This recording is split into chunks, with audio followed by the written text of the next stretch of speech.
Today, we're tackling a topic that's really moving fast, phishing attacks in 2025. And we're talking way beyond just those obviously fake emails now. The whole landscape shifted. We're seeing deepfake tech being used, weaponized even, across social media. It makes these threats incredibly sophisticated, much harder to spot. So our mission today is to really distill the key stuff from Phishing Defense in 2025, a complete guide.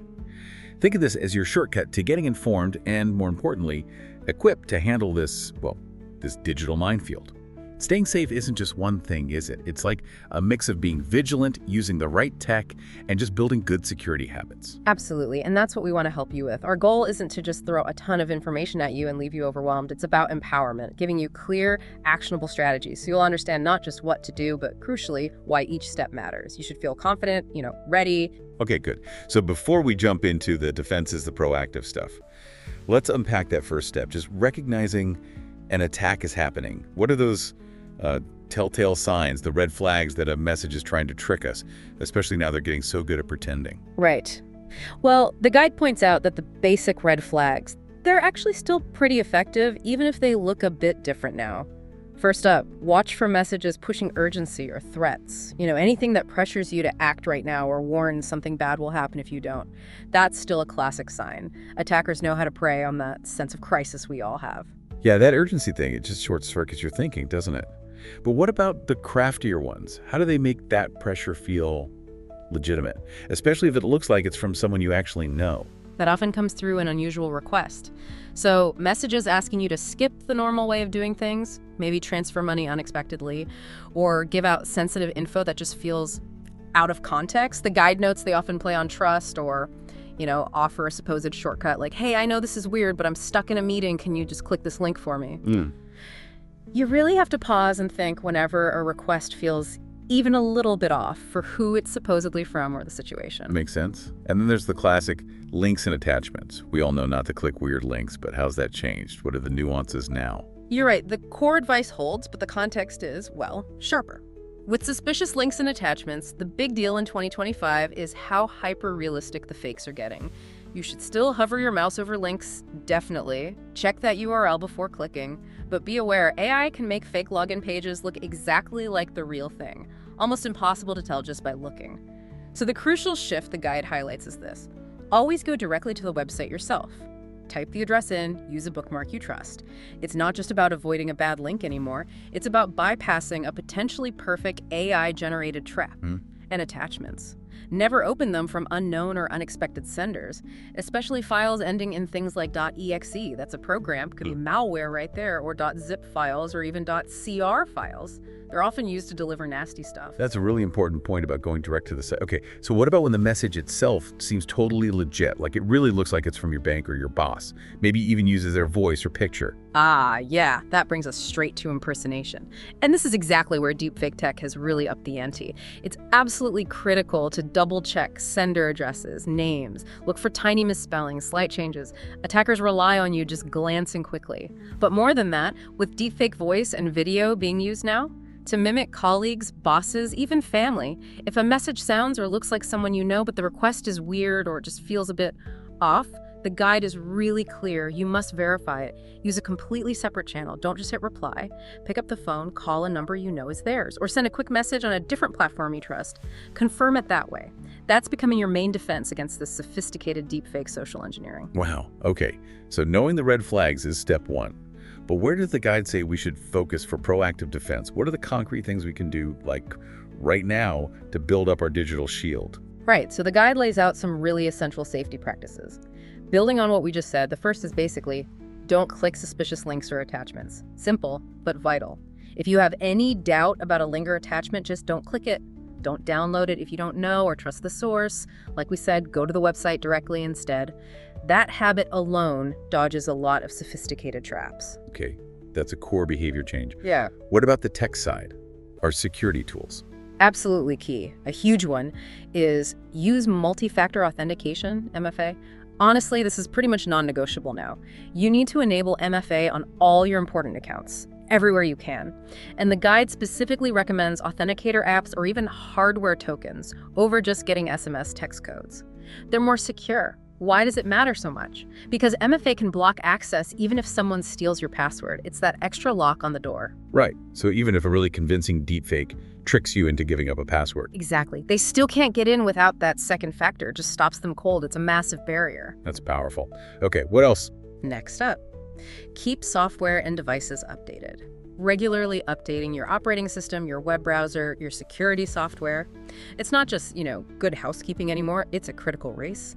Attackers jump on vulnerabilities, sometimes the day they're discovered or right after a patch is released. The guide stresses this.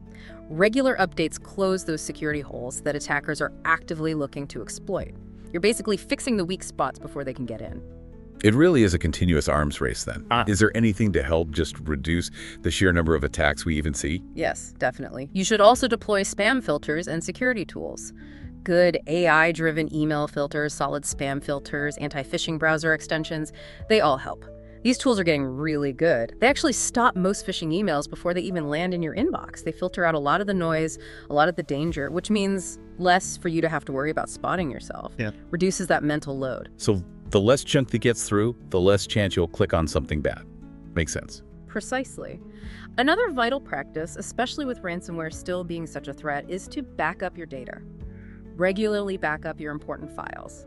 Cloud storage and external drive have copies. And the guide actually mentions focusing on immutable backups if possible. That means backups that can't be easily changed or deleted, because some ransomware now tries to encrypt your cloud backups too. So it's not just about having a copy, it's about having a safe copy they can't touch. That's a really practical tip, something everyone can do to limit the damage if the worst happens. Indeed. And thinking about when you're out and about, be cautious on public Wi-Fi. Try to avoid logging into sensitive accounts like banking or typing in personal info when you're on public or unsecured networks. Those networks just aren't as secure. It's easier for someone to potentially snoop on your connection. Right. Now, we talked about verifying requests earlier, but how important is that step really when the fakes are getting so convincing? It's huge. Arguably, it's the most critical human defense you have. For any request that involves money or sensitive data, you absolutely must verify requests manually. Call the person or the company directly. And here's the key part. Use a phone number you know is legitimate. Get it from their official website or your contacts, not from the suspicious message itself. Never use a number they provide. This simple step, which honestly people often skip, can stop even advanced social engineering and deepfake impersonations dead in their tracks. Yeah, that's like the ultimate reality check against a super convincing lie. And finally, 2 more things that tie together. Educate yourself and others. This isn't a one-and-done thing. The threats change, so you have to keep learning. Stay informed about the latest phishing tactics. If your workplace offers security awareness training or runs phishing simulation tests, participate. Seriously, they help. That continuous learning really empowers you to spot and avoid the latest scams. And alongside that, report suspicious activity. If you get a phishing email or message, report it. To your email provider, your IT department if it's work-related, maybe even the authorities. Reporting helps everyone. It feeds threat intelligence back into the system, making defenses better for all of us. Okay, that's a lot of good proactive stuff. But what if you think you have clicked something bad, or maybe you gave away some info? What's the immediate damage control? That sinking feeling hits. What's the action plan? Right. The guide gives very clear, immediate steps for that situation.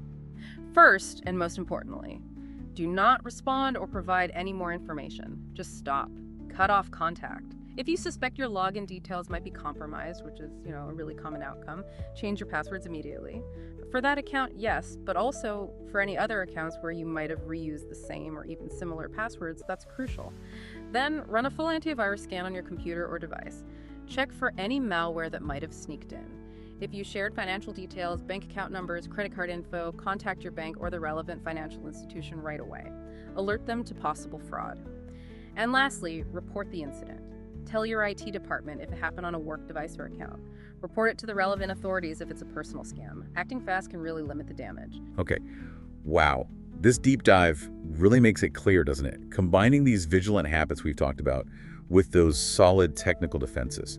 That really is the strongest way to significantly cut your risk, especially facing these, increasingly tricky attacks in 2025.